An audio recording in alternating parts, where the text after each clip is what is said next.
dejarlos en la tierra. Pero esta tierra ahora nos pertenece, compañeros. Y de aquí tenemos que sacar la fuerza para seguir luchando. Porque la batalla es larga y son muchos.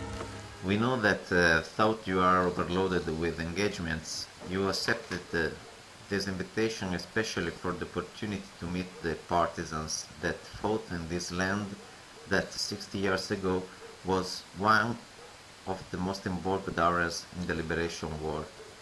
Do you think that this visit can be considered the first occasion to look for direct witnesses for a possible film about the Italian events of that historical period? No, I didn't see it like that. I thought it was a very kind invitation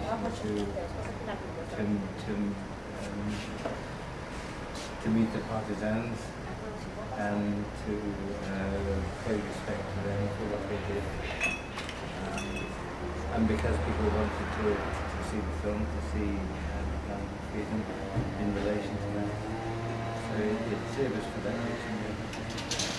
It would be very difficult to make a film about the Italian partisans because I think you need to be Italian, you need to have the language, which I don't have.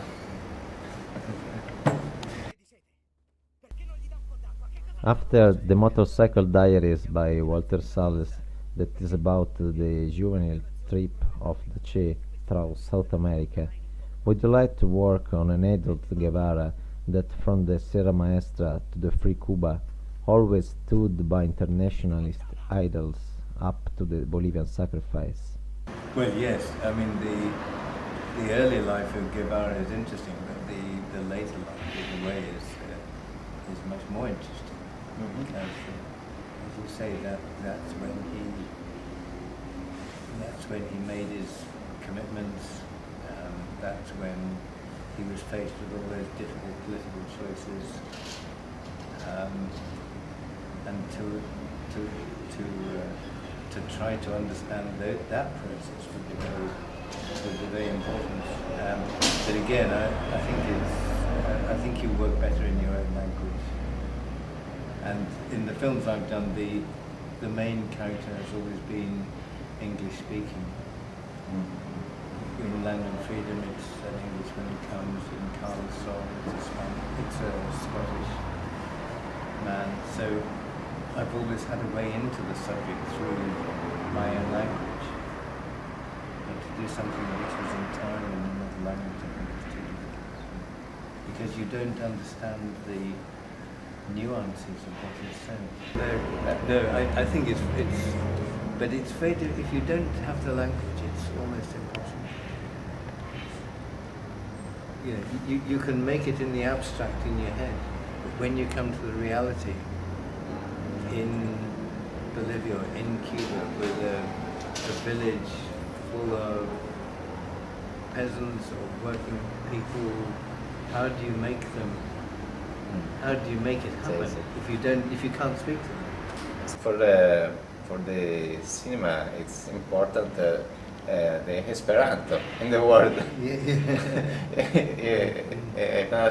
It's not impossible to make a film international if we have not the Esperanto. As it emerges from your hidden agenda, a feature film about the period of IRA's attacks. Nowadays in the United Kingdom, the fight against terrorism still seems to be detrimental to civil rights. Would you be interested in a work on this theme focused on the Muslim in London with all the thirst and the sense of injustice that a moving target can feel? Yes, it's a good subject. It's another good subject. I don't know whether I can do a film on it or not, but it's a good subject. I mean, also, I think when events are so new that often it's easier to make a documentary than to make a fiction, because with a fiction you need to absorb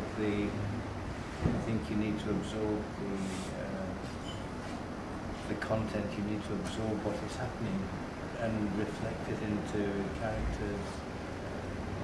And it's a more complicated process. But to make a documentary would be interesting. But the problem we have with the use of the word terror and terrorism, because clearly the terrorism, the major act of terrorism is what the United States and Britain and others have done in Iraq, where they destroyed Fallujah and have killed over 100,000 people. That's the biggest act of terrorism. So we have a problem with the word terrorism. Yeah. In many films of yours, you deal with the subject of death and suffering throughout the physical and mental trouble of characters, such as Blanca in Land of Freedom, the worker who falls down the roof in Riff Raff, the friend crushed by the train, the navigators, the death of Carla's boyfriend in Nicaragua, the humiliation suffered by Rose, and the exile of Maya in Bread and Roses. Do you try to shed the light upon the sufferings that the economic system caused and at the same time tries to hide? Well, yes, exactly. Well, you said it really. I mean, people are caught in traps, you know, and that the only way to survive is perhaps to do something that they don't want to do, or they don't like, or they feel trapped by. You know, Rosa in Red Roses is a case in point, you know, where she became a whore, she became a prostitute. So yes, it's about the conflict between the world around us and the individual. And that's what we try to do really, is to show that interaction.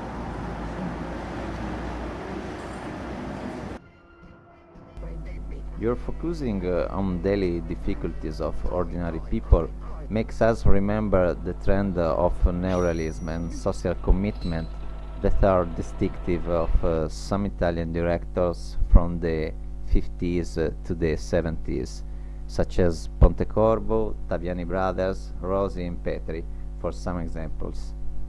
Do you think you've been influenced by that trend, or are you promoting in 205 a sort of new neorealism aside from those experiences?